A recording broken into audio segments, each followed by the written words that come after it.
Shalom, bien-aimés dans le Seigneur, soyez les bienvenus ici sur notre plateau où nous passons du temps dans la présence de Dieu afin d'être enracinés, afin d'être bâtis dans ce que Dieu a à nous dire. C'est votre serviteur, Trésor Remès Azikibanda depuis la Belgique, et je vous salue tous par les précieux noms de Jésus-Christ qui me permet de me trouver devant votre écran. On va remettre ce temps de la parole entre les mains du Seigneur afin que le Seigneur puisse nous diriger et nous conduire vers ce qu'il veut qu'on puisse aller, afin que la compréhension de la parole soit donnée pour la vie de chaque personne qui m'écoute en ce moment. Nous prions. Eshatakarabros. Inerebo shana. Shanderes. Shanaraba sante kadababa. Yanere brosonde ki rebrada baba yanaraba sede. Shineremo sinderebo senderebo sa atakata prasege baba. Manteke rebrosondo robosondo rebebebe sande. Ah shatakaria basone rebroso. Inere brosente ke marabasoto. Klore prakata. Ine kababa baba sonere brasande. Sendere baba baba sondo karababa baba skanta karababa sande. Masota kataya rebo sote. Sopata kata robo sota kababa. Roposi kata karaba soto kote. Hinderebo site keterebo santo kubaba. Shendere baba baba sente ketere baba soto kubaba basko. Shenta manorobo soto kababa baba yesendo robo kosende. Oh my God, e kalala brai. Masokra daba hazidai.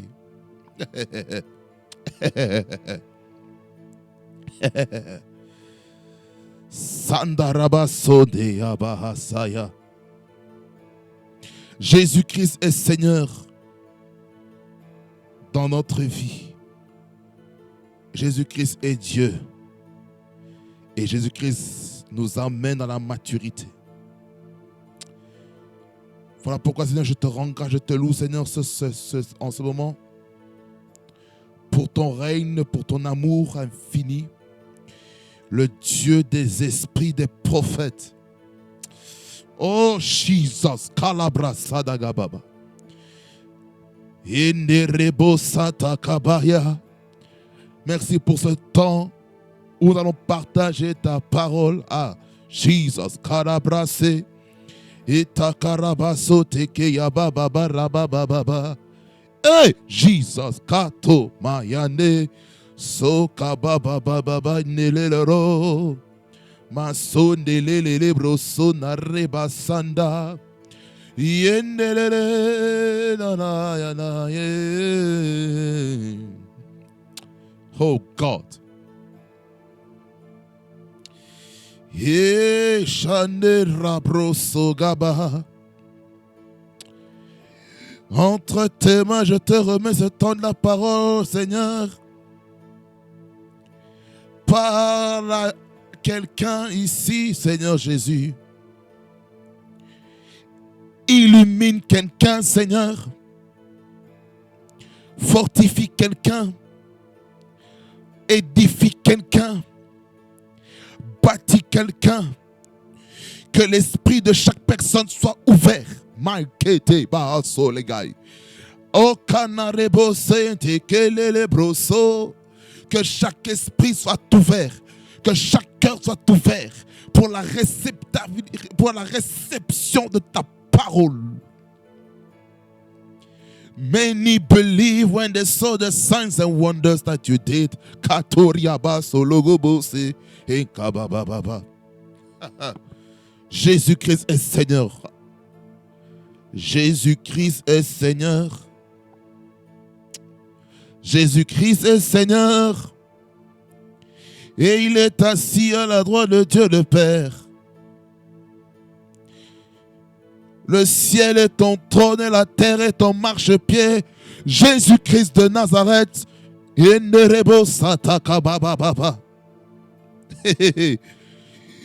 es Dieu, ton règne n'a point de fin, Jésus. Il y a l'onction prophétique sur moi. Hayate kabalolorose.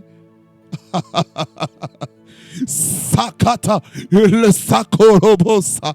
Le ciel est ouvert. Hayade. Le ciel est ouvert. Le ciel est ouvert. Le ciel est ouvert. Le ciel est ouvert. En ce moment, Seigneur, le ciel est ouvert. C'est toi qui nous conduis là où est-ce que tu veux nous conduire. Le prince de paix, le prince de vie. C'est toi le soleil levant. C'est toi le soleil de la justice. Le Dieu puissant, le créateur de toutes choses. Digne es-tu, Jésus, le prince de paix, le prince de vie. Rebo kabalolo brose gere brose. Sauté adadas. Yeah, Jesus, pakata. Jesus, kato prasataka prosiketekai. Hey, la la la bosso koto kababa. Hey. Hey, Shalegis. Hey, Akakaraba soglodo bababa. Sakrato baha soglodea. Merci Seigneur pour ton esprit. Merci pour ton onction qui coule. Louange, honneur et majesté te revient toi, le prince de paix, le prince de vie, le Dieu de délivrance, le Dieu du changement, le Dieu du surnaturel, le Dieu de changement de mentalité. C'est toi, Seigneur Jésus. Hey! Digne es-tu, agneau de Dieu? Hey, hey. Merci Seigneur pour ta présence qui est présente au milieu de nous. Et je sens une forte onction. Sois loué Seigneur, sois béni. Au nom de Jésus. Amen.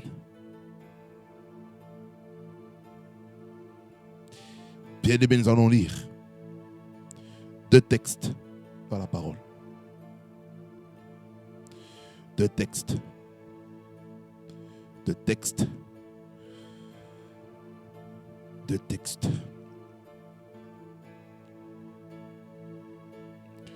2 textes qui va nous bénir.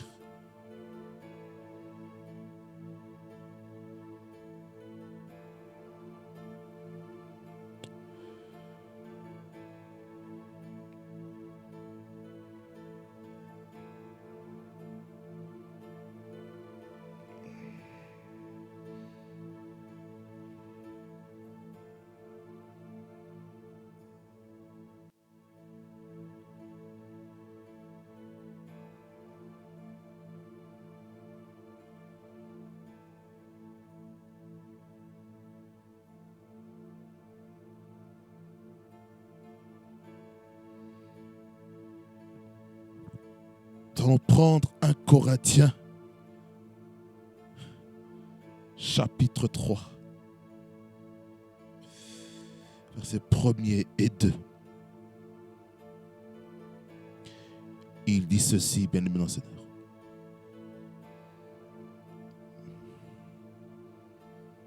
Ikarabo sanda kabayas. Shariba soglo de yabakas. Rembo zandi ke gaga sokoda. pour moi, frère,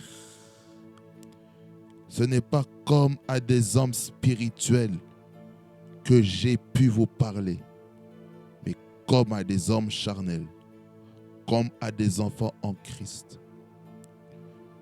Je vous ai donné du lait, non de la nourriture solide, car vous ne pouviez pas la supporter.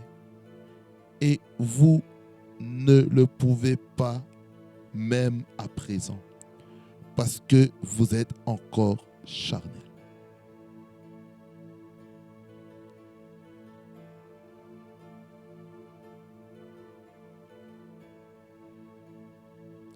Pour un meilleur contexte, je vais encore lire encore quelques versets.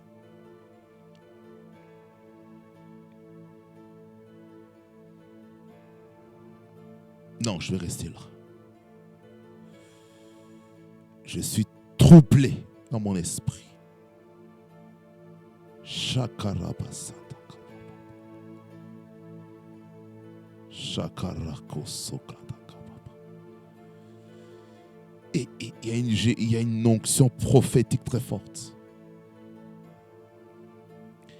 Éphésiens chapitre 4, versets 11 à 15. J'ai déjà lu ce passage, mais je vais encore le relire. Ça, c'était pour un autre sujet. La Bible dit ceci: il a donné les uns comme apôtres, les autres comme prophètes, les autres comme évangélistes, les autres comme pasteurs et docteurs, pour le perfectionnement des saints, en vue de l'œuvre du ministère et de l'édification du corps de Christ, jusqu'à ce que nous soyons tous parvenus à l'unité de la foi et de la connaissance du Fils de Dieu, à l'état d'homme fait à la mesure de la stature parfaite de Christ. Ainsi, nous ne serons plus des enfants flottants et emportés à tout vent de doctrine par la tromperie des hommes, par leur ruse dans les moyens de séduction, mais en professant la vérité dans l'amour, nous croîtrons à tous égards en celui qui est le chef, Christ. Amen. Le thème de mon message s'intitule « Les 5 niveaux de la maturité spirituelle dans une église locale ». Les 5 niveaux de la maturité spirituelle dans une église locale. Bien-aimés dans le Seigneur, il est important de comprendre plusieurs fondements ici.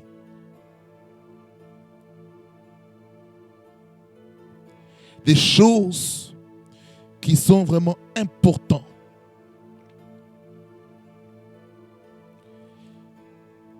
Parce que là, je vais encore ajouter encore un troisième texte. Éphésiens 2, versets 20 à 22. Celui-là, je vais le lire dans la version Bible du Semeur.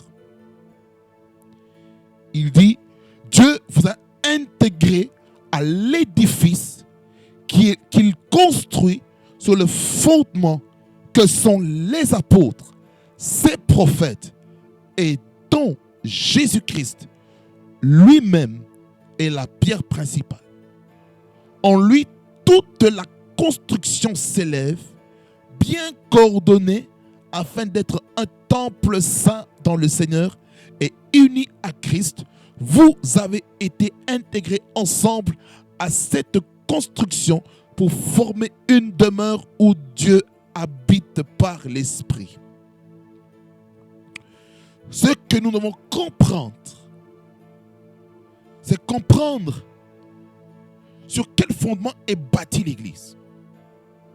L'Église est bâtie par les enseignements, par la doctrine des apôtres, des prophètes, et Christ étant le fondement principal, la pierre angulaire. Donc, ce qui signifie l'église locale, nous devons comprendre que le fondement doit être Jésus-Christ. C'est Jésus-Christ qui nous permet d'être matures spirituellement. Donc, Jésus-Christ est la pièce maîtresse. Il est la base, il est le fondement, il est la fondation de l'Église. C'est Jésus. Car Jésus-Christ, il est la tête de l'Église. C'est lui le dirigeant par excellence de l'Église. Et Jésus-Christ le fait très bien. Et Jésus-Christ nous a fait des dons de ministère qu'on appelle les 5 ministères. D'autres disent 5 ministères, d'autres disent 4 ministères, selon Éphésiens chapitre 4, le verset 11, que nous venons de lire. Le ministère d'apôtre, de prophète, d'évangéliste, de pasteur et docteur. J'ai déjà parlé un petit peu des dons de ministère dans l'église. J'ai déjà parlé, mais je ne vais pas y revenir. Je vais vous laisser aller voir par vous-même pour une meilleure compréhension, mais je vais quand même rappeler très rapidement. L'apôtre, c'est un envoyé, c'est un messager. Celui qui porte un message et celui qui perpétue ce message dans toute la congrégation. Donc l'apôtre, il est celui qui bâtit sagement pour que les vies du peuple de Dieu soient solides et tiennent ferme lorsque l'adversité et les tempêtes vont souffler sur la maison. Là, je reviens dans le message que j'avais prêché l'autre fois sur la qualité du fondement. Le fondement. Fondé sur le roc ou la maison est construite sur le sable. Donc, l'apôtre s'assure qu'il bâtit une mentalité apostolique dans la vie du peuple de Dieu. Et lorsqu'il le fait, l'Église sera affermie et l'apôtre pourra aller de gauche à droite, de ville en ville, de lieu en lieu, de nation en nation, pour bâtir une mentalité dans la vie du peuple de Dieu. Voilà pourquoi il est très important de reconnaître le ministère apostolique dans l'Église afin de mettre de l'équilibre aussi dans le deuxième ministère qui s'appelle le ministère prophétique, afin de savoir comment un prophète doit bâtir une Église. C'est bien de prophétiser dans les cultes. Mais vous devez savoir ceci. À force de prophétiser, je crois au prophétique. Je crois au prophétique. Je crois à tout ce qui a à voir avec le prophétisme, le prophétique, les dons prophétiques, le ministère prophétique. Je crois en cela. Je crois aux actes prophétiques. Je crois à toutes ces choses. Je crois à tout ça, mes bien-aimés dans le Seigneur. Vous devez comprendre ceci, bien-aimés dans le Seigneur.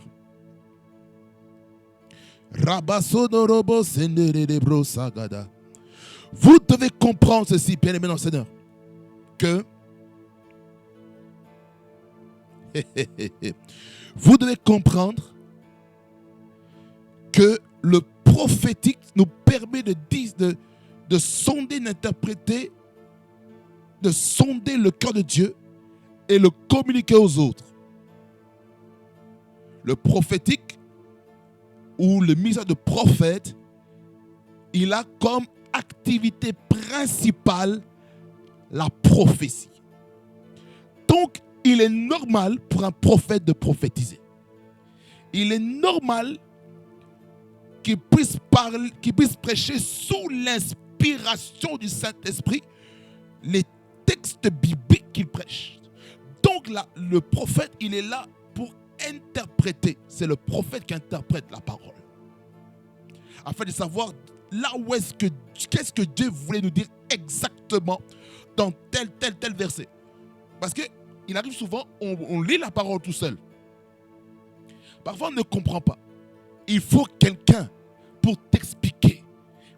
Il faut pas être comme cet eunuque éthiopien qui lisait la parole de Dieu, mais il ne comprenait pas. Alors, il a fallu que Diacre Philippe vienne jusqu'à lui pour l'enseigner la parole, et quelque chose est en train de se faire. La conversion a été faite, nouvelle naissance, baptême d'eau. Après, Philippe a été téléporté par le Saint-Esprit dans une autre vie. Le prophète, c'est la bouche autorisée de Dieu pour dire l'ainsi dit l'Éternel, afin de mettre de l'ordre dans l'église. L'évangéliste, il annonce la bonne nouvelle. Il annonce la bonne nouvelle à ceux qui n'ont pas d'espoir. Il est caractérisé par les dons de puissance comme les miracles, les signes et les prodiges, les guérisons, les dons de foi.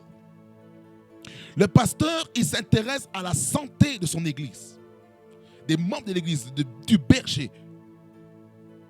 Parce que pour comprendre ça, il faut lire aussi Jean chapitre 10, qui explique très très bien Jésus-Christ étant le bon berger. Parce que dans Jean 10, j'ai prêché sur la thématique qui s'intitule la voix de Dieu face à la voix du mercenaire. Pour comprendre ça, il faut lire totalement Jean 10 pour bien comprendre ce que Jésus-Christ voulait dire. Donc ça veut dire que lorsque on est pasteur, on doit connaître le nombre de personnes qui sont à l'église, on doit connaître les prénoms, le nom, leur situation civile, ceux qui sont en train de vivre aussi dans le secret, afin que cela soit gardé secret et que cela ne soit pas diffusé dans les réseaux sociaux. Voyez-vous? Alors, le pasteur s'intéresse vraiment à la santé émotionnelle, santé spirituelle, la santé physique des membres de l'église, afin de savoir comment diriger.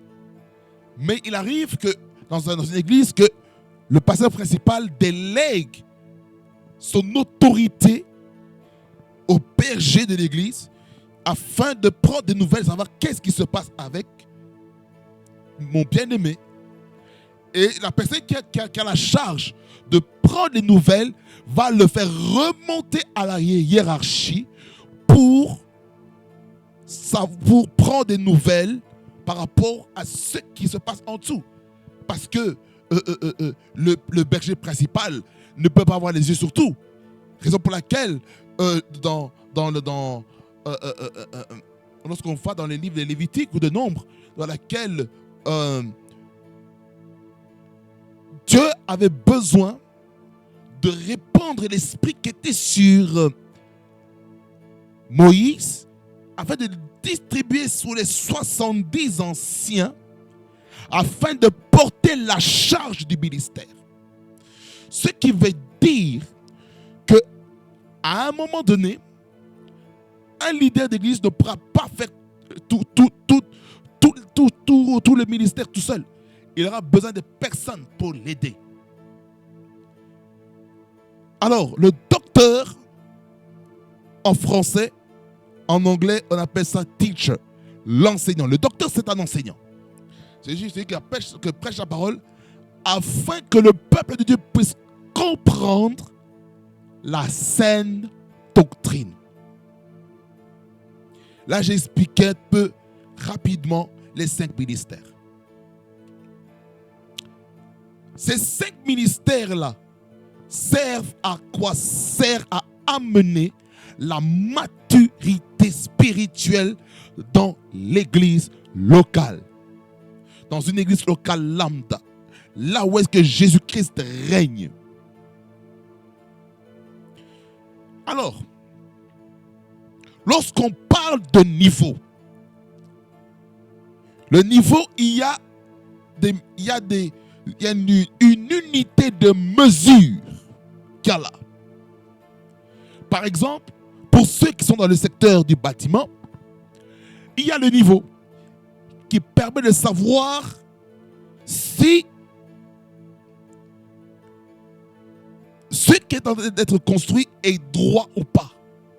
Si ce n'est pas droit, on va voir que ça penche d'un côté du côté gauche à du côté droit. On va voir ça. Pourquoi? Parce qu'il y a le niveau. Le niveau est là pour mesurer là où est-ce qu'on est. Lorsqu'on parle de niveau de la maturité spirituelle, ça veut dire par là quoi? Ça se mesure. Ça se mesure. Ça veut dire que lorsqu'on vient à Christ, il faut savoir là où est-ce qu'on est. Alors, la maturité spirituelle, c'est quoi? C'est le fait d'être affermi dans son esprit, être affermi dans sa foi, être affermi dans sa marche, être affermi dans les œuvres, dans le ministère, dans l'appel, dans tout ce que Dieu veut que nous puissions faire. La maturité spirituelle nous permet de développer la sensibilité spirituelle. La maturité spirituelle nous permet de changer notre mentalité et notre raisonnement. C'est-à-dire qu'il y a des raisonnements, il y a des forteresses qui doivent tomber pour permettre que la maturité spirituelle puisse prendre place dans sa vie. C'est pourquoi dans Jérémie chapitre 1er, le verset 10, dans lequel Dieu parle au prophète Jérémie, qui lui donne une mission sur les nations et sur les peuples, afin qu'il puisse abattre, qu'il puisse arracher, qu'il puisse ruiner, détruire, qu'il puisse planter, qu'il puisse bâtir. Donc, en fait, si on veut que les fondements soient corrects dans la vie d'un enfant de Dieu, il faut d'abord faire une déconstruction des choses qui ont peut-être été appris, qui étaient peut-être négatives, qui connaissaient peut-être un déficit. Il faut détruire ça. Il faut détruire. Ce qui veut dire par là quoi? Dans la vie d'un enfant de Dieu, il arrive où il faut accepter de rebâtir de nouveau. C'est pourquoi il faut être un homme et une femme qui aiment être conduits par le Saint-Esprit. Alors, les 5 niveaux de la maturité spirituelle dans une église locale. Je vais d'abord dire c'est quoi une église locale. Une église locale, c'est un lieu de rassemblement où les chrétiens se rassemblent pour offrir un culte à Dieu. Pour passer du temps dans la prière. C'est un lieu de connexion entre le ciel et la terre. L'église locale, c'est l'ambassade terrestre du ciel ici sur la terre. Parce que nous sommes le royaume de Dieu. Et il faut une représentation physique ici sur la terre. C'est-à-dire que l'église veut dire être appelé hors de, ekkaleo. L'église, ça veut dire ça, ekkaleo en grec. Être appelé hors de. Ça veut dire que l'église est appelée en dehors du système de ce monde afin de fonctionner comme Dieu veut qu'on puisse fonctionner. Une église locale est une ambassade. Ça veut dire par là quoi? Partout là où est-ce qu'il y a une église, là où est-ce que Jésus-Christ règne réellement, c'est la nation de Dieu, c'est le peuple de Dieu, c'est la nation de Dieu. C'est là où est-ce que Dieu règne. Dans l'église locale, c'est une théocratie. Il n'y a pas de démocratie. Il n'y a pas au nom ceci, au nom cela. L'église, a comme système, et il a comme système de gouvernement la théocratie. Ce n'est pas la démocratie. On ne vote pas Dieu pour qu'il devienne Dieu. On ne vote pas Dieu pour qu'il devienne roi des rois, Seigneur des seigneurs. On ne vote pas Jésus-Christ pour être le prince de paix, le prince de vie. Non, c'est une théocratie. Père, Fils, Saint-Esprit, c'est une théocratie. C'est-à-dire par là quoi? Ce n'est pas nous les hommes qui dirigeons l'Église. Même si Dieu fait des dons des hommes pour diriger l'Église, parce que celui qui dirige l'Église est un gestionnaire des responsabilités de la mission que Jésus-Christ a donnée à son serviteur pour conduire l'Église. Et le serviteur lui-même, qui est appelé par Jésus-Christ pour faire le ministère pastoral, doctoral, évangélique, prophétique, apostolique. Et lorsqu'on va dans 1 Timothée chapitre 3, on parle chapitre 3, on parle du ministère de l'évêque et le ministère de diacre. Ce qui signifie que ça, c'est Jésus-Christ qui appelle. Dieu appelle ses serviteurs et ses servantes pour diriger les églises. Dieu appelle ses serviteurs pour conduire l'église. C'est pas à nous de dire au pasteur comment il doit diriger l'église. L'église est une théocratie. Ce n'est pas une démocratie. Ça dit par là quoi? L'église n'est pas conduite par le peuple, mais l'église est conduite par Jésus-Christ.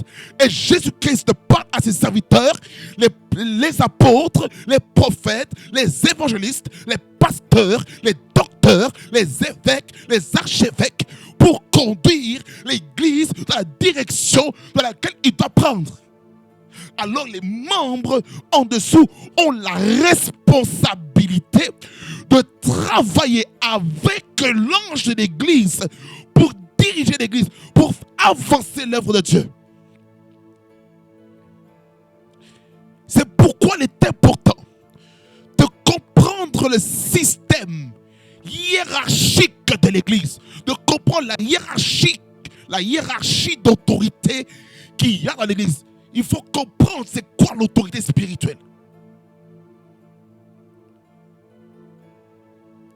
C'est très important. Même la Bible nous recommande de se soumettre à nos conducteurs spirituels.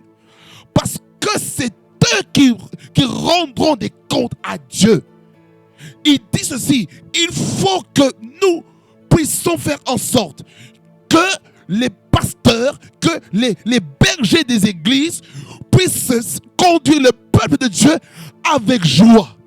Dieu ne veut pas que l'église, que les bergers des églises puissent maintenant souffrir à cause du peuple. Raison pour laquelle il est très important de comprendre cette réalité. C'est très important de comprendre cette réalité, bien-aimés dans le Seigneur.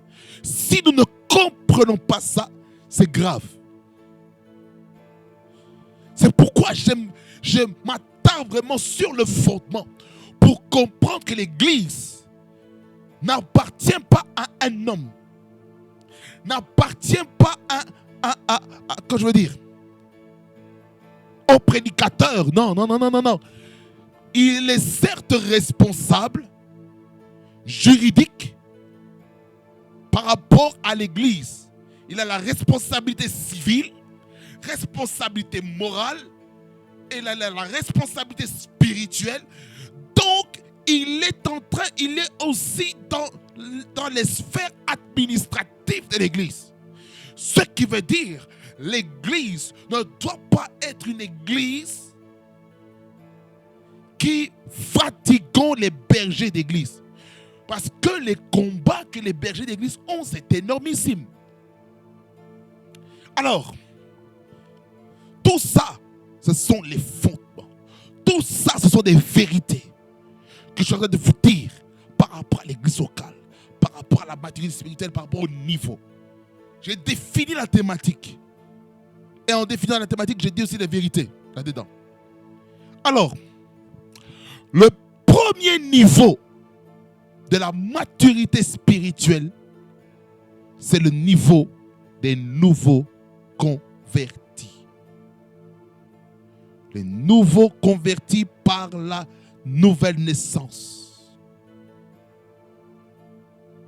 Comment une personne est nouvellement convertie? Comme je dis, c'est la nouvelle naissance. La nouvelle naissance opère dans notre esprit. C'est-à-dire par là quoi, quelqu'un a prêché la parole, t'a apporté la parole, tu as été touché. L'Esprit de Dieu est entré en toi. L'Esprit de Dieu t'a convaincu. Parce que la nouvelle naissance se fait aussi par la conviction. Si tu n'es pas convaincu, le Saint-Esprit ne peut pas faire une œuvre dans ta vie.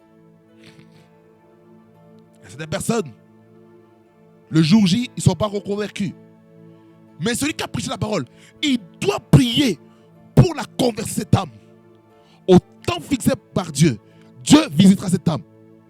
Et il sera nouvellement converti. Il va peut-être appeler la personne qui a prêché la parole.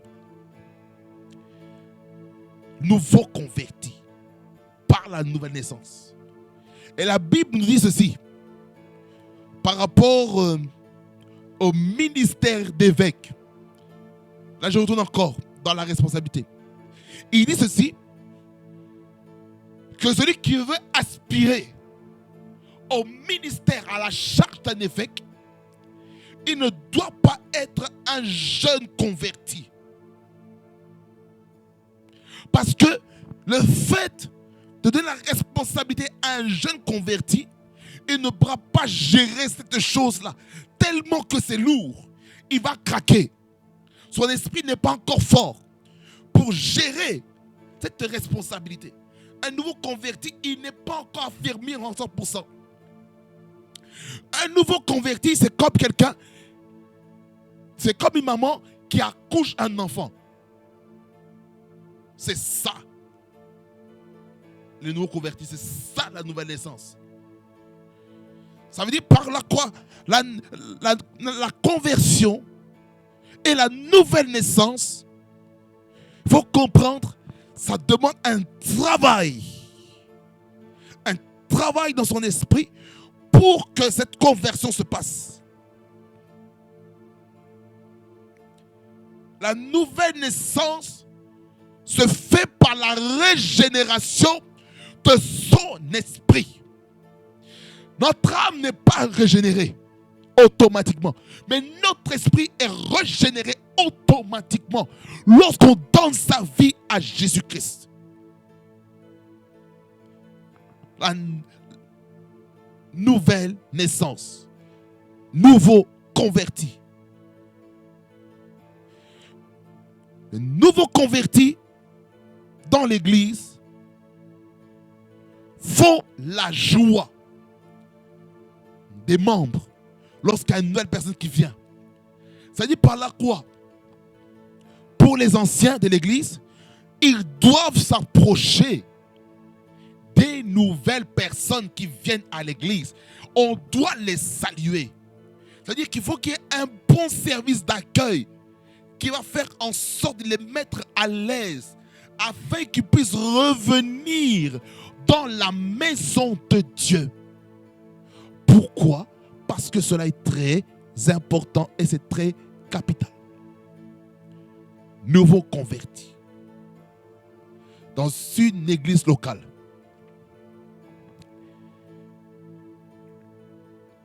J'aimerais dire une parenthèse par rapport à ça. Admettons que vous êtes chrétien, vous êtes né de nouveau.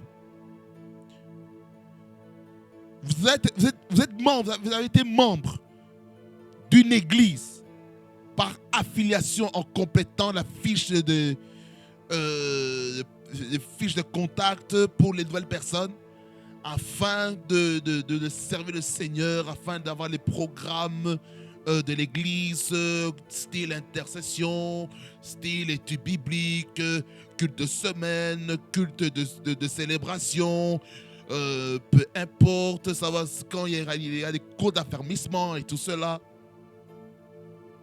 Et que vous avez été disciple, ministre et fils de l'église, d'où vous venez, mais vous changez d'église. Écoutez-moi bien.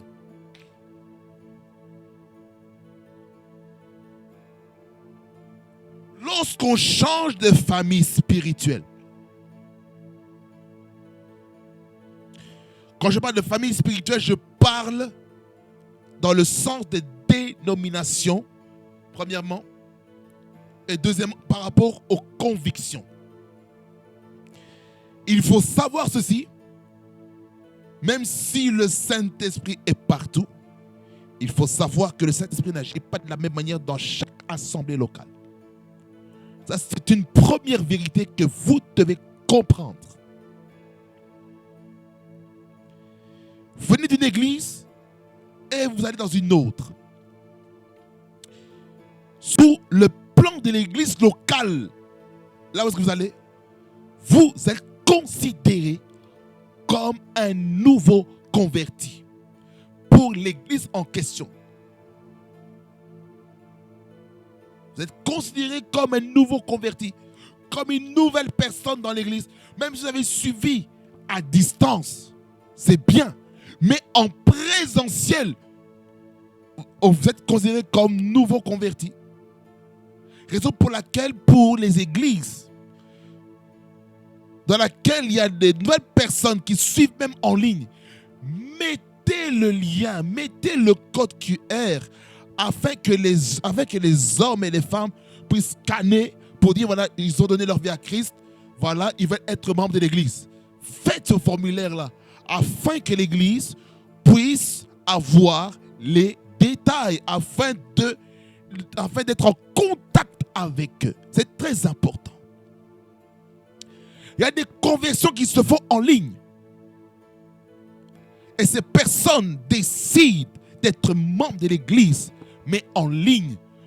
Peut-être parce qu'ils sont loin, ils sont à distance, peut-être 3 heures, 4 heures de vol d'avion. Ils ne peuvent pas être là. Leur esprit est connecté à cette église-là. Cette personne-là est membre de l'église, mais de loin. Il y a des cas comme ça, où il y a des personnes qui habitent loin de leur église locale. Et parfois, c'est compliqué pour eux de faire le mardi et le jeudi, ou le mardi et vendredi, pour les cultes de semaine, les cultes de prière et intercession. C'est compliqué. Faire aller-retour, c'est compliqué. Ces personnes, ils doivent suivre en ligne. Il y a certains cultes ou certaines réunions dans lesquelles c'est impossible d'être en ligne, d'être en présentiel. Qu'est-ce qu'il faut faire? Avec le téléphone, tu appelles quelqu'un, tu appelles ton frère, ta soeur qui est là-bas, afin que tu puisses dire, voilà, est-ce que tu peux laisser ton téléphone on? Comme ça, je participe à la prière depuis chez moi. Afin que lorsqu'il y aura des séances de questions-réponses, je puisse envoyer ma question afin qu'on puisse me répondre. Simple. C'est-à-dire par là quoi il faut trouver les moyens pour rester connecté à ce qui se passe. Alors, ces conversions-là, même si tu as donné ta vie il y a 10 ans, 15 ans, 20 ans, 30 ans, ou peut-être tu es né dans une famille chrétienne, mais ta vie ne correspond pas à l'éducation chrétienne que tes parents t'ont donnée. Tu as besoin toi-même d'avoir la révélation de qui est Dieu. C'est bien que les parents biologiques peuvent aider dans ça. Mais il arrive que Dieu exige que la personne puisse être autonome dans sa foi chrétienne.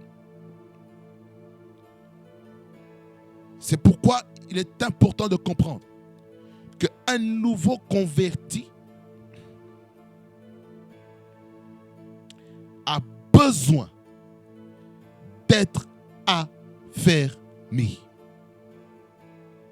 Un nouveau converti a besoin d'être affermi par la connaissance de l'APC chrétienne.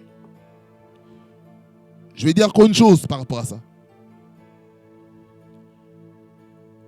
Chaque enfant de Dieu a besoin d'un refresh concernant les fondamentaux de la vie chrétienne. Par rapport à la doctrine, les bases.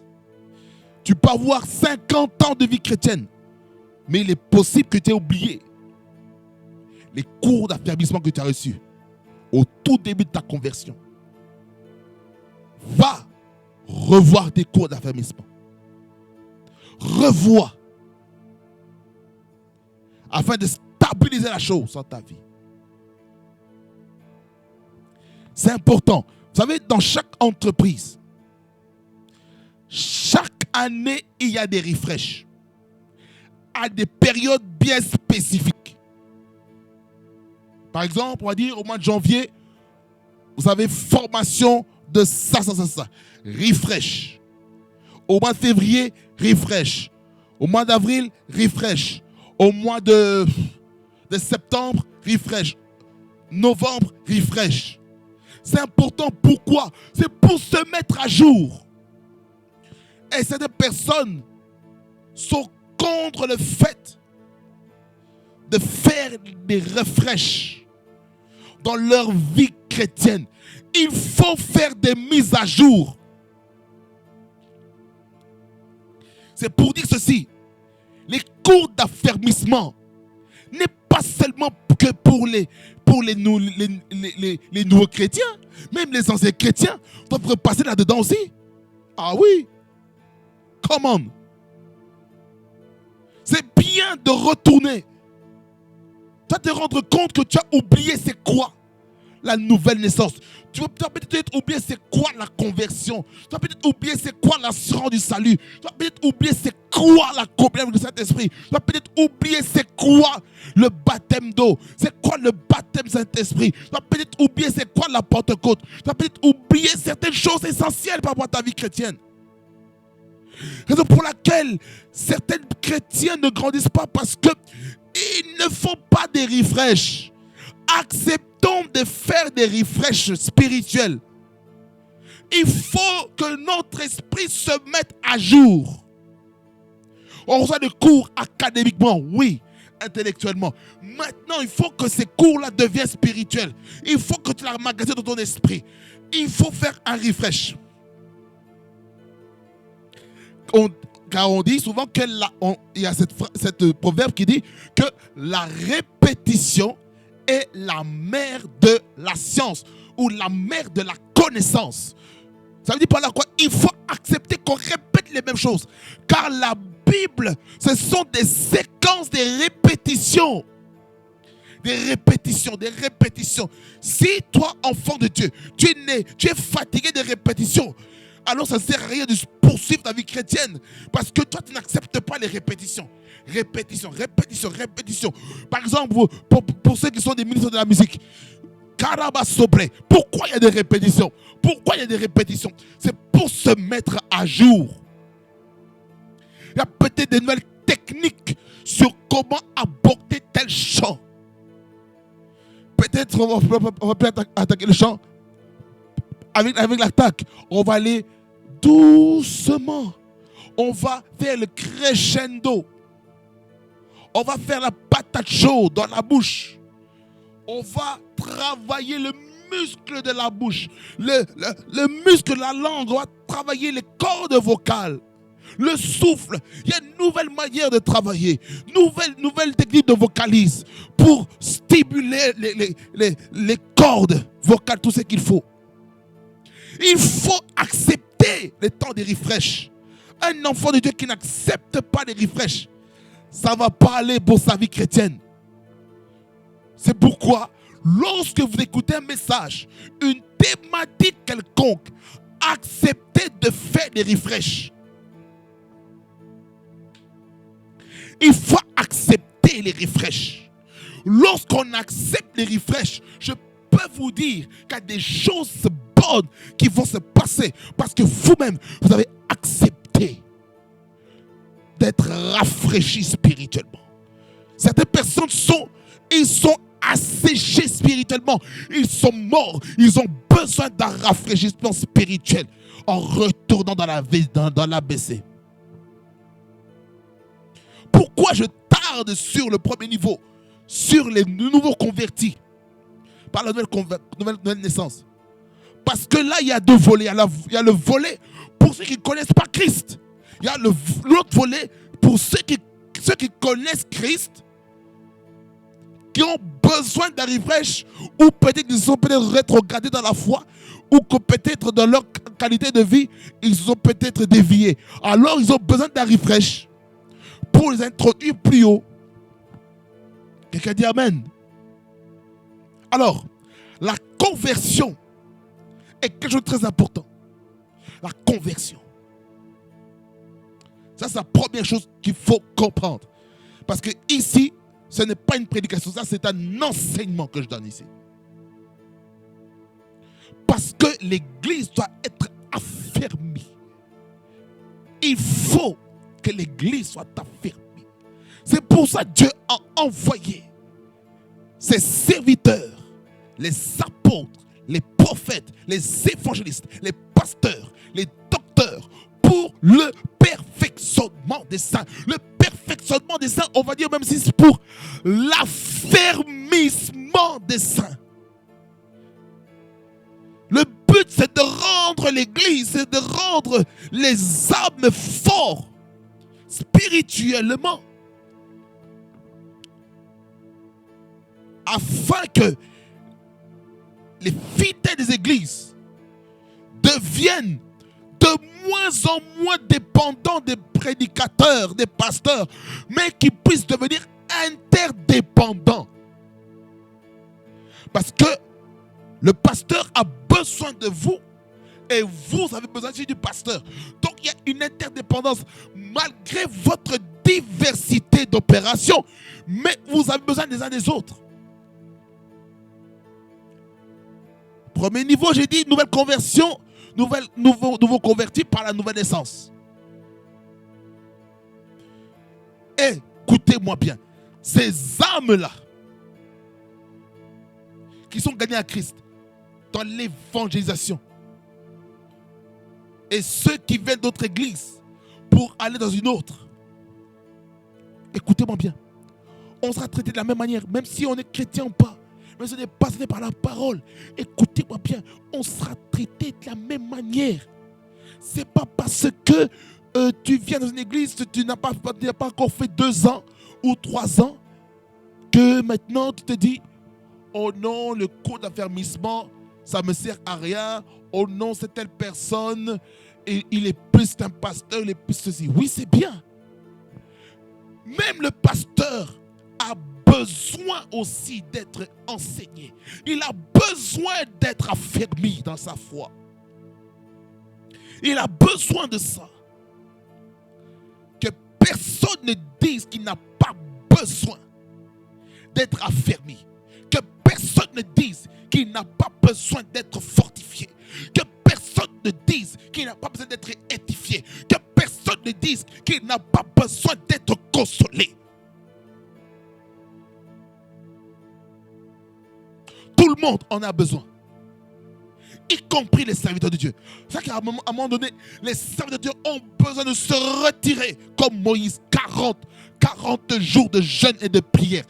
3 fois 40 jours, jeûne et prière. Pourquoi? Pour se rafraîchir, pour télécharger ce qu'ils doivent faire pour le Seigneur. Voilà pourquoi il est important d'être un chrétien qui accepte d'être rafraîchi. Beaucoup d'entre vous aussi, vous avez expérimenté des choses bizarres. Vous avez expérimenté des luttes et des combats, et cela requiert maintenant un temps de rafraîchissement, un temps où il faut partir en retraite pour maintenant fortifier son esprit. Et le but des retraites, c'est non seulement de télécharger la pensée de Dieu, mais c'est de l'appliquer sur la terre.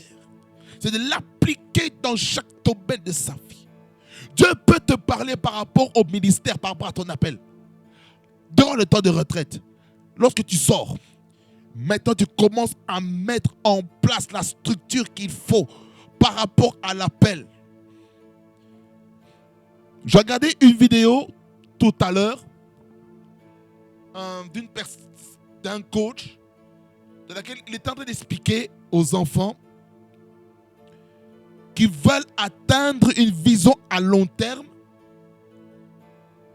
Mais dans la vision à long terme, il disait, il faut mettre des visions à court terme. Tu es appelé à être prédicateur. Ok, ça c'est la vision à long terme.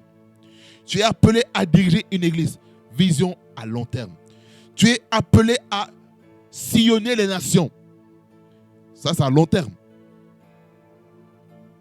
Qu'est-ce que tu dois mettre en place pour être prêt à affronter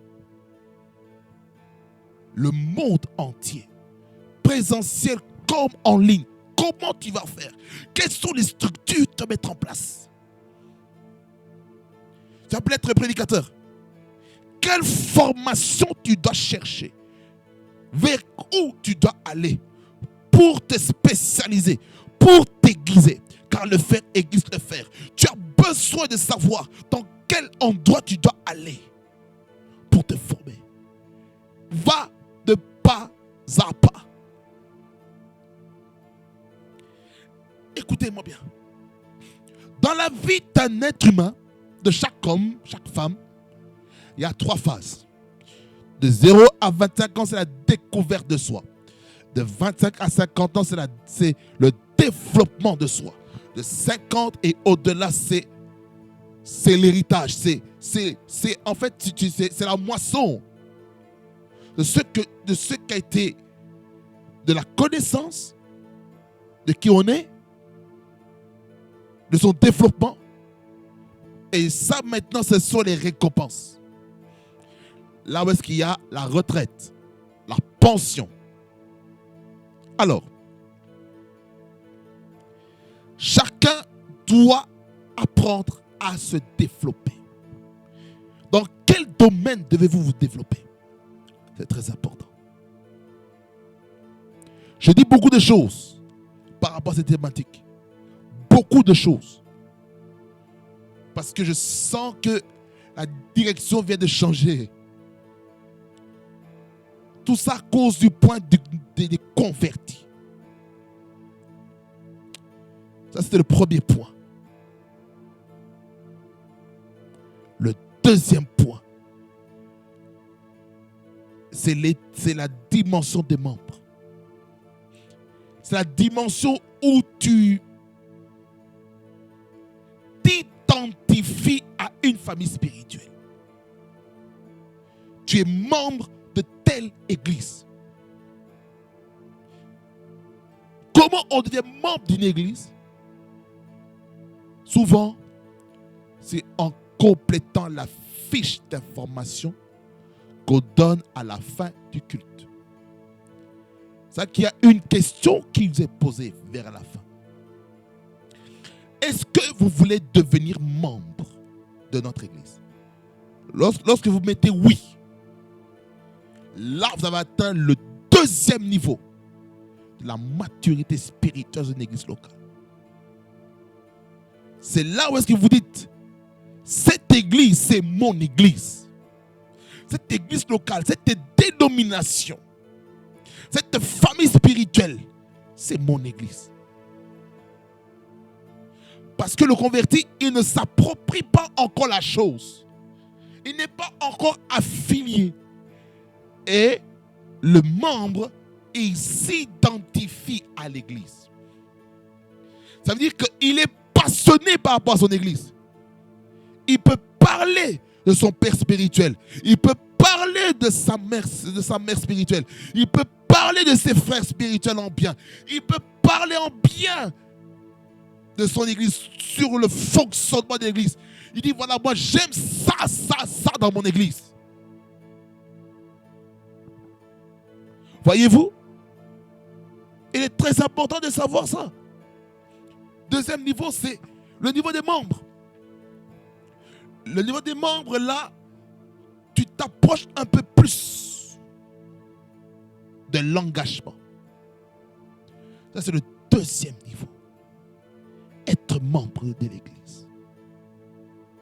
Lorsqu'on est membre de l'église, il y a certaines églises qui ont des cours de membres. Il y a des classes de membres de l'église.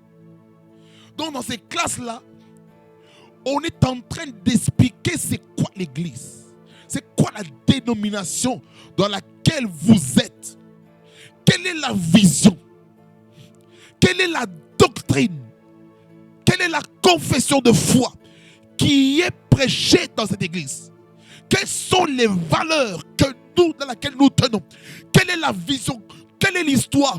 Où est-ce qu'on a commencé et où est-ce qu'on en est maintenant? Quelle est la vision qu'on a dans 5 ans, dans 10 ans? Ça, c'est dans les cours des membres.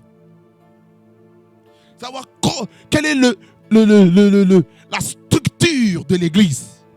Qui est le numéro 1 de l'église? Qui sont les responsables d'équipe?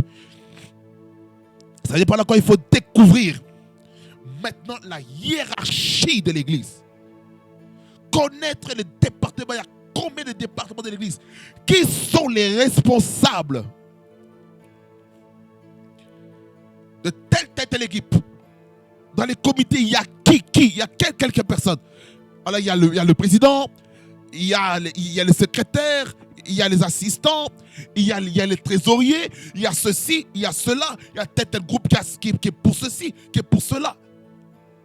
Quels sont les groupes qui permettent d'avancer encore l'œuvre de Dieu? Là, tu es en train d'analyser des choses. C'est ça, ce niveau-là des membres, de savoir qu'est-ce qu'il y a à l'église. Quelle est la structure? Tu dois connaître la structure de ton église. Ça, c'est au deuxième niveau. Tu dois connaître ça. Mon bien-aimé, ne reste pas trop longtemps au niveau d'être un membre de l'église. Dépêche-toi d'entrer au troisième niveau. Le niveau, ça s'appelle ça le disciple. Le discipolat. Là, quand je parle de disciple, il faut être un bon disciple. Ça veut dire que c'est quelqu'un. J'ai déjà prêché un mois sur le discipolat et ses réalités. J'étais en train de dire que dans le discipolat, le mot grec, en fait, il est en train de dire, c'est didasco, qui veut dire ceci, que c'est un étudiant, c'est un élève. Il est celui qui suit les enseignements du maître, du professeur, du leader, de qui il dépend. Donc, être un disciple dans une église, troisièmement, est une sécurité. Parce que lorsqu'on est membre, on peut aller d'église en église. C'est ça le danger d'être membre d'église et de rester membre de l'église. C'est un grand danger parce que vous risquez d'être déçu facilement lorsque on va faire un coup bas. Vous allez commencer à changer d'église, au point où vous allez rester à la maison. Et puis, qu'est-ce qui va se passer? Vous allez commencer à prendre vos téléphones et puis aller sur les réseaux sociaux pour dire, voilà, cette église-là, c'est une secte. Telle église-là, ce leader-là, c'est un gourou. Non, bien aimé dans le Seigneur. Voilà pourquoi j'aimerais dire ceci à l'église. L'église doit être une église remplie plus de disciples que des membres. Même si, lors de la première campagne d'évangélisation de l'église, après la Pentecôte, il y a eu 3000 membres. 3000 membres, 3000 âmes qui sont convertis. Nouvelle naissance, gagnée et ramenée deuxièmement dans l'église pour être entretenus, afin qu'on puisse les nourrir spirituellement. Prière, prédication, tout ce qu'il faut, enseignement, disciple, affermissement des âmes. Et c'est là qu'à un moment donné, il y a eu la première crise dans l'église. Et là, il fallait qu'il y ait des diacres et des diaconesses pour maintenant traiter les affaires courantes afin que les apôtres puissent se concentrer sur la prière et la parole. Le disciple-là, c'est cette phase-là où tu commences à réfléchir, où tu commences à étudier le pour et le contre du prix que tu devras payer pour ton disciple. Quels sont les avantages et les inconvénients du disciple? Tu dois maintenant réfléchir.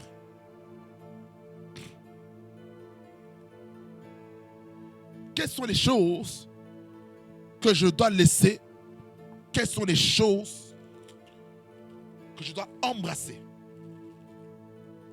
Le disciple là va faire en sorte que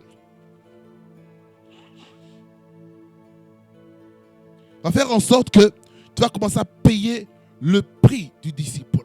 Tu devras maintenant t'engager davantage dans l'église où tu es. Et parfois, les membres de ta propre famille ne vont pas comprendre le degré de disciple-là que tu auras. Et dans le disciple-là, bien aimé Seigneur, il y a des niveaux. Il y a les niveaux de Pierre, Jacques et Jean. Il y a le niveau des 12. Il y a le niveau des 70. Il y a le niveau des 120. Etc. Etc. Il y a des niveaux. Il y a des gens qui sont disciples, mais qui ne seront jamais dans la ceinture de leur papa, de leur père spirituel ou de leur mère spirituelle. Il y a des disciples qui sont loin, mais qui font quelque chose de bon, de bénéfique pour le royaume de Dieu. Est-ce que quelqu'un me comprend? Le disciple, il doit maintenant agir et marcher avec l'esprit de la dénomination.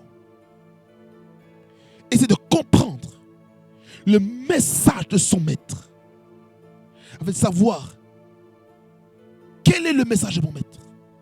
Tu es en train de discerner ces choses. Tu discernes ces choses. Tu discernes ces choses. Et de voir comment Dieu va te bénir, mon frère, ma soeur.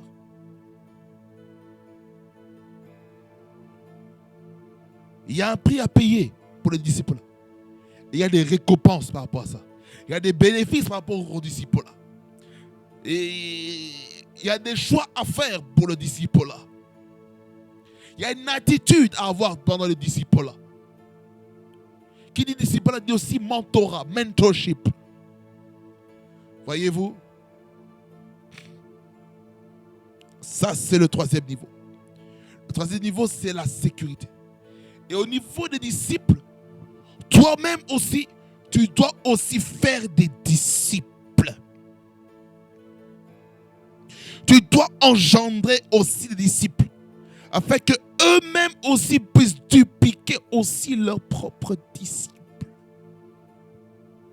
Et le principe du gouvernement des 12, ça va amener une croissance exponentielle dans l'église. Raison pour laquelle certaines personnes, ils sont fils, mais je ne vais pas encore là. Il y a des gens qui sont disciples. ils n'ont pas encore reçu le cours du disciple et de l'éducation chrétienne. À ce niveau-là, on reçoit l'éducation, on reçoit l'enseignement pour entrer encore plus en profondeur. Parce que au niveau 1, c'est le niveau élémentaire. Le troisième niveau, le niveau des disciples, c'est le niveau intermédiaire. Ce sont des choses encore plus complexes que le niveau débutant. Parce que le nouveau converti, c'est un débutant. Alors, le disciple doit suivre son père spirituel. Il doit suivre son maître. Il doit suivre son maître. Il doit avoir la capacité de poser des questions à son maître sur des choses qu'il n'a pas compris. Peu importe si la question peut être bonne ou mauvaise, peu importe. Pose ta question. Pose ta question. Et si ton maître t'a demandé de poser des questions par rapport à la thématique, reste dans la thématique. Alors, le disciple bien accompli sera comme son maître. Ce qui signifie, lorsque un disciple suit minutieusement son maître, qui peut être aussi son père spirituel, il deviendra comme son père spirituel, il deviendra comme son maître. Dans sa manière de prêcher, dans sa manière de développer son message.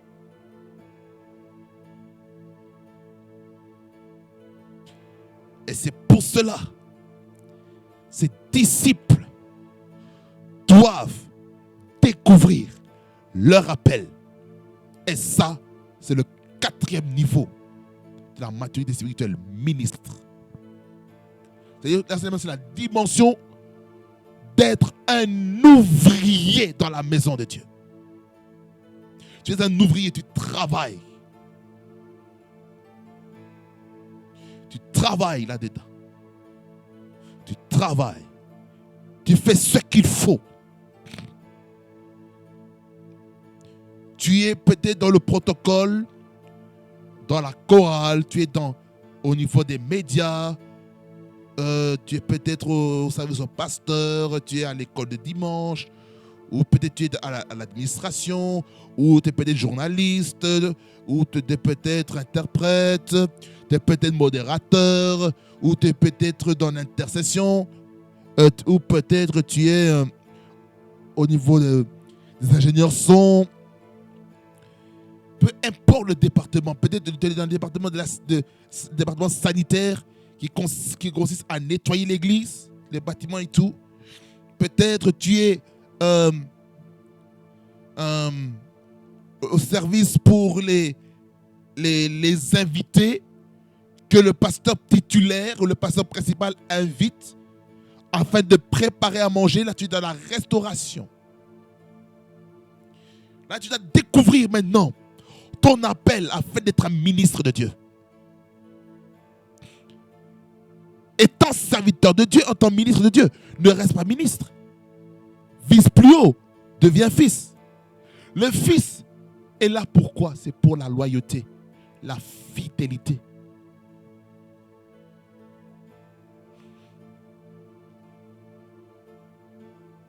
Écoutez-moi bien.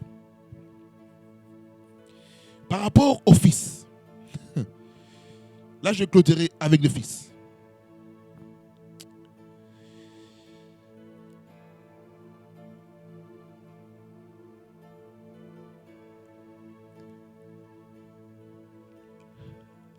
Comment je vais dire ça? Shalaligabasa.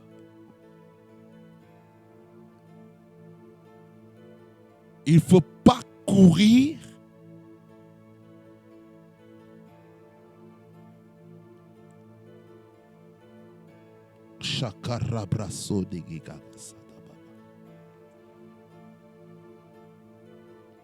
Il ne faut pas être quelqu'un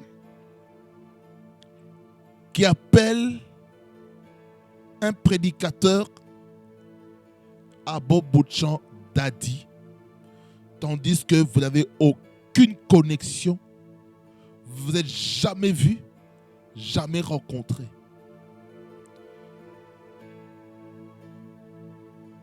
Le père spirituel est là pourquoi? C'est pour une relation. Une relation par rapport à ta vie. Le père spirituel, il est ta couverture spirituelle. Tu peux prier tout seul dans ta chambre ou dans ton salon.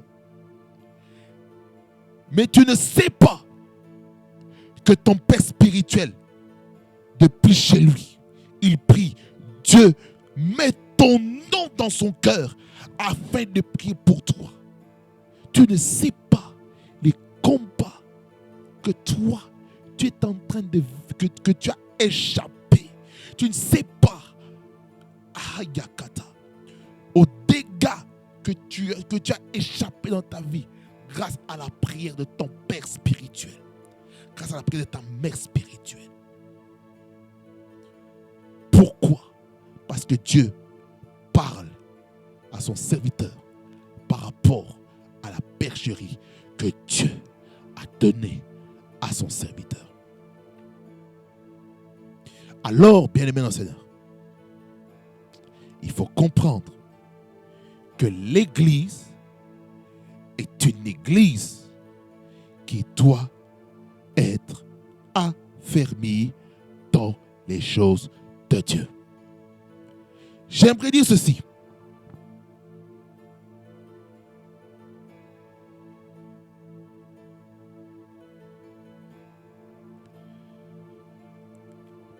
Ce mystère, cette réalité, cette thématique de père-fils spirituel, la relation père-fils spirituel n'est plus beaucoup enseignée dans le monde francophone. Comment expliquer que les chrétiens anglophones comprennent plus cette notion de père et de fils spirituel que les chrétiens francophones qui ne connaissent pas la doctrine de père et de fils spirituel.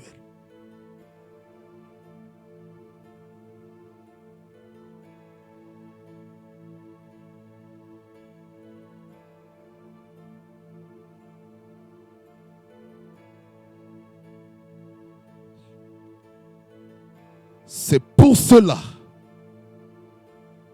beaucoup de chrétiens souffrent. Parce qu'ils n'ont pas respecté le principe spirituel par rapport à la relation père-fils spirituel.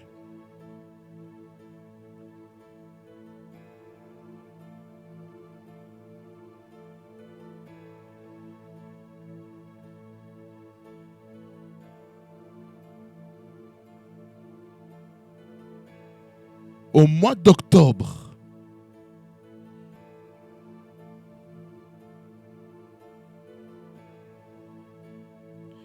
je vais parler durant tout le mois d'octobre sous cette notion, la relation père-fils spirituel et ses réalités.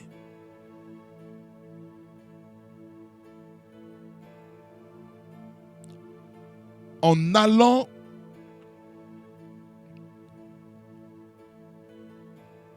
vers la loi de la première mention.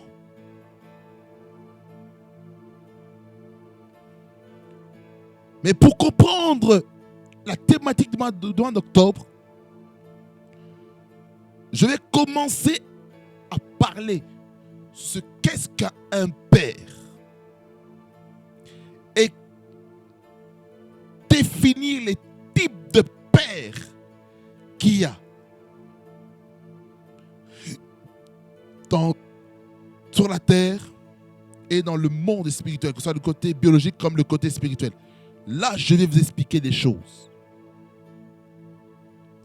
afin que vous ayez comprendre quelque chose de très important.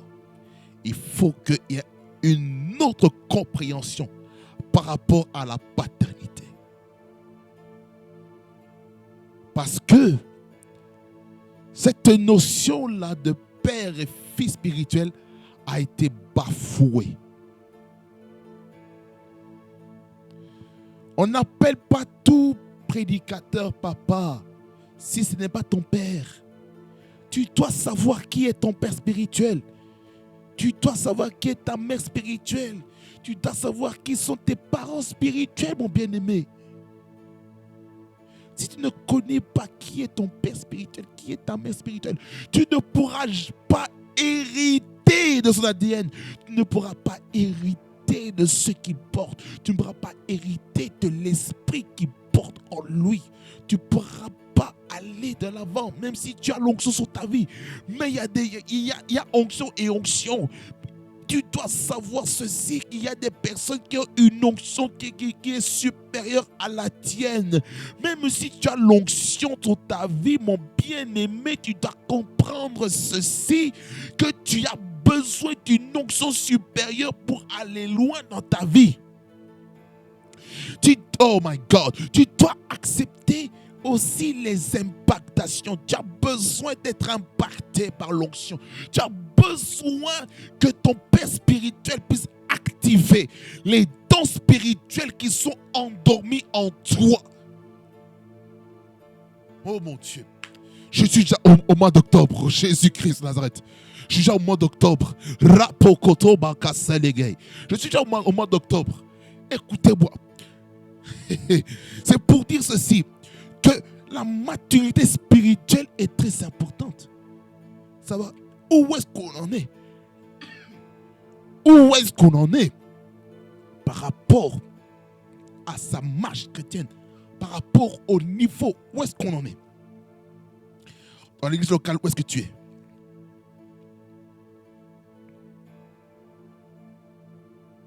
Alors, que ça nous aide à découvrir où est-ce que nous en sommes par rapport à notre maturité spirituelle et à quel niveau nous sommes dans l'église locale, là où est-ce que Dieu nous a placés.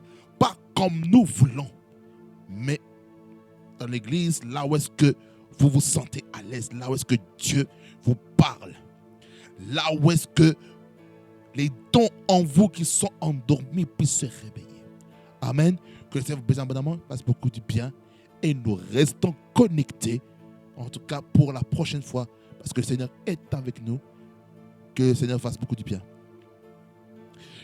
Que la grâce de Jésus-Christ, l'amour de Dieu le Père, la communion Saint-Esprit vous accompagne tous. Soyez bénis dans la bénédiction d'Abraham, de Jacob. Que vous puissiez prospérer à tous les égards, soyez en bonne santé, comme prospère l'état de votre âme. Que le Seigneur vous aide à comprendre les 5 niveaux de la maturité spirituelle dans votre église locale, là où est-ce que vous vous trouvez, au nom de Jésus-Christ. Que la paix qui surpasse toute autre paix soit avec vous, au nom de Jésus. Louange, honneur, majesté reviennent, toi le roi de gloire, au nom de Jésus. Amen. Soyez bénis au nom de Jésus-Christ, car nous sommes ensemble en Jésus-Christ, notre Seigneur. Soyez bénis au nom de Jésus-Christ.